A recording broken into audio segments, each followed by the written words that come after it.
بہت سے لوگ نماز کے بعد اور دن کے اختتام پہ استغفر اللہ کی تسبیح پڑھ لیتے ہیں. یقیناً حکم بھی ہے توبہ کرنے کا، لیکن اس تسبیح کے پڑھنے کے باوجود بعض لوگوں میں احساس گناہ یا احساس غلطی یا توبہ کا کنسیپٹ بنیادی طور پہ پیدا نہیں ہوتا. توبہ کا بہترین انداز کیا ہے یا کس احساس کو سامنے رکھ کے توبہ کرنی چاہیے؟ جو استغفار ہے وہ بڑی جامع دعا ہے توبہ کے لیے، لیکن چونکہ ہم عربی سے واقف نہیں ہیں تو ہمیں تسلی نہیں ہوتی. تسلی ہمیں اسی وقت ہوتی ہے کہ ہم اگر 10 تسبیحاں بھی استغفار کی پڑھ لیں تو ہمیں یہ لگے گا ہمیں عبادت کی ہے، توبہ نہیں کی ہے، عبادت کی ہے. حالانکہ توبہ بھی عبادت ہے، لیکن وہ تسلی نہیں ہوگی. تسلی اس وقت ہوگی جب ہم اپنی زبان میں رب تعالیٰ کے حضور درخواست پیش کر دیں گے تو وہ تو رب ہے. اپنی زبان میں توبہ کر لیجئے، تسبیح پڑھ لیجئے استغفار کی، پھر اپنی زبان میں اس سے توبہ کر لیجئے تاکہ یہاں تسلی ہو جائے دل میں. رب کے بارے میں ہو سکتا ہے کہ میرے ہی کنسیپٹس غلط ہوں، مجھے اس پر اصرار نہیں ہے کہ میں صحیح کہہ رہا ہوں، لیکن میں اپنے رب کے بارے میں بڑا ایک روٹین سے ہٹا ہوا اس کا ایک تصور ہے میرے ذہن میں. ایک ایسی محبت کرنے والی ہستی جو تمام تر اختیارات رکھنے کے باوجود مہربان بہت ہے.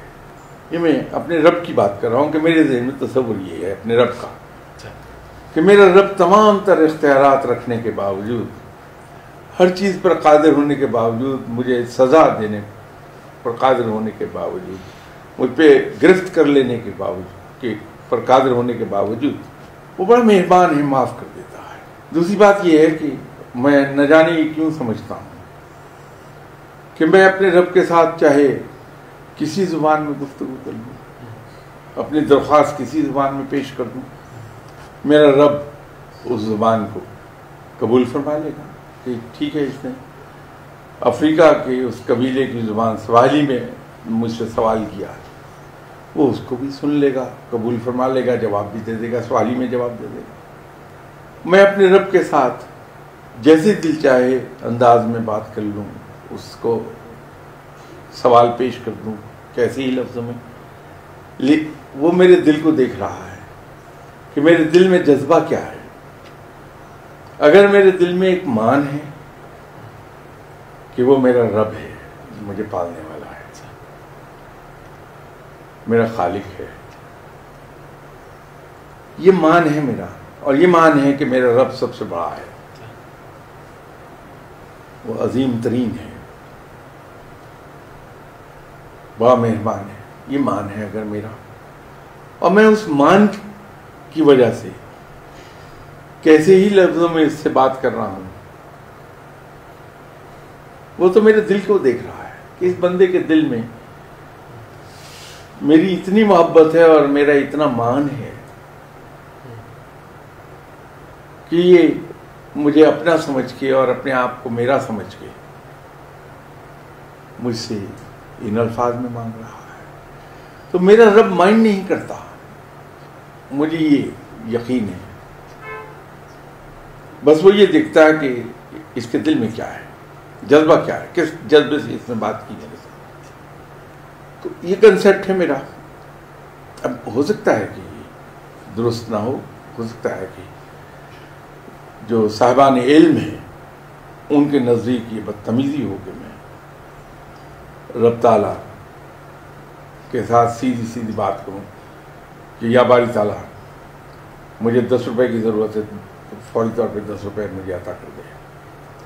ایک گستاخ ہے، کہا جا سکتا ہے،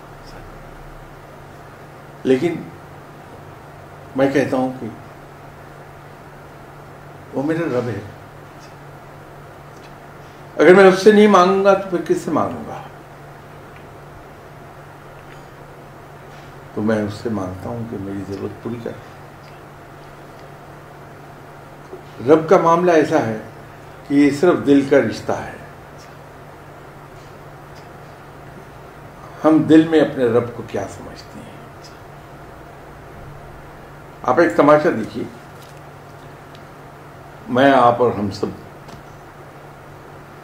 اپنے والد سے کس قدر محبت کرتے ہیں اور اپنے والد کا احترام بھی بہت کرتے ہیں، بڑی عزت کرتے ہیں والد کی۔ جب ہم والد کے پاس اپنی کسی ضرورت کے لیے جاتے ہیں تو ایک مان ہوتا ہے ہمارے دل میں کہ ہم اپنے والد کے پاس جا رہے ہیں جو مجھ سے بہت محبت کرتے ہیں،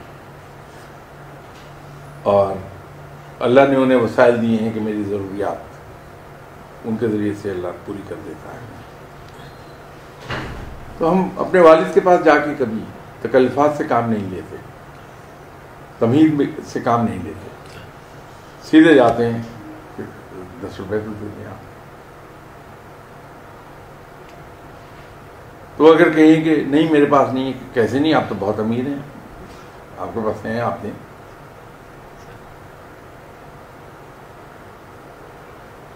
رب تو باپ سے کہیں بڑا ہے۔